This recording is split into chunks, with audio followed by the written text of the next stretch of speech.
the lead groups among the Kenyan groups that we have that championed for a way of how do we also better start connecting ourselves back from where we come from, and how do we influence the process of things that happen back home.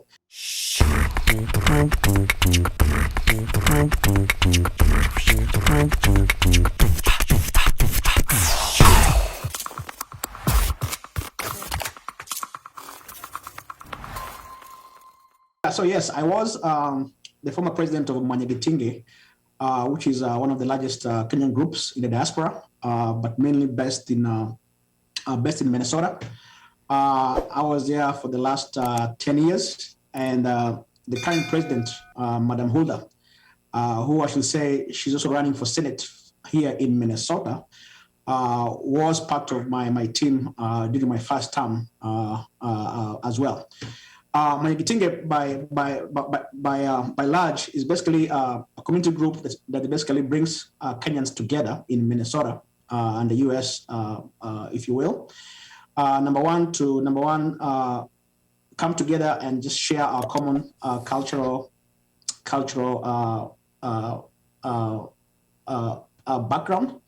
Number two, also, it's an organization that kind of like helps Kenyans who come to the US. Basically, we help them kind of like onboard them onto the US culture, and basically help them kind of like start up themselves as they get used to the US. And then also Mwanyagetinge also helps people the diaspora. Basically, when we have issues, for example, let's say when we have like a tragedy in the community, Mwanyagetinge, is the lead group that comes in and tries to help the family and the community on how best to manage that problem. And then also things like services like immigration help, and also connecting people to different resources in terms of that can help them here in their life here in the US, basically like housing and whatnot. But also over time, I think as our numbers have grown in the US, Mwanyagetinge became also one of the lead groups among the Kenyan groups that we have that championed for a way of how do we also better start connecting ourselves back from where we come from, and how do we influence the process of things that happen back home. Also, in that sense as well, Mwanyagetinge also became a group actually that also is trying to say that now that we're in the US, our numbers have increased and whatnot. How can we leverage our staying here? Basically, that means like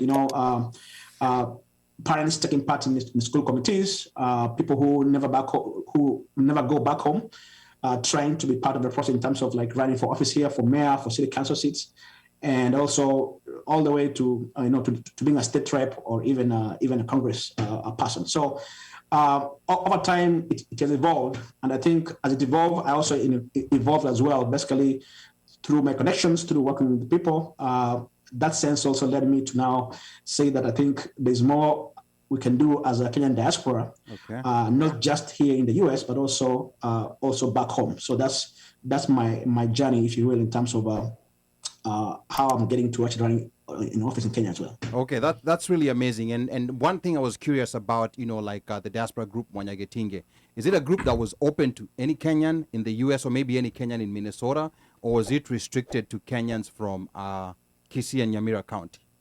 Actually, our bylaws, basically, the bylaws for Mwanyagetinge basically says it's a Kenyan group, so anybody can join.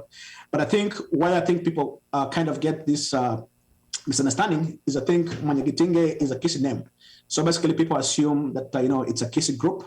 And also because Minnesota also is predominantly, we have many Kenyans who are Kisiis here. So basically it tends to have more membership. But I think other community groups felt that maybe this is more of just one group of Kenyans who are coming together. But in reality, Mwanyagetinge was basically meant to be a Kenyan group, and it still is. Basically in Kisii, Mwanyagetinge means coming together. So that's the idea. But I think the name, kind of made some people perceive that it's actually only a Kisii group and whatnot. But our membership basically is mainly derived from, of course, the Kisii area. But yes, it's open to any Kenyan who is there as well. So that means you have membership of people who are not necessarily, from Kisii and Nyamira County. Exactly. Yep.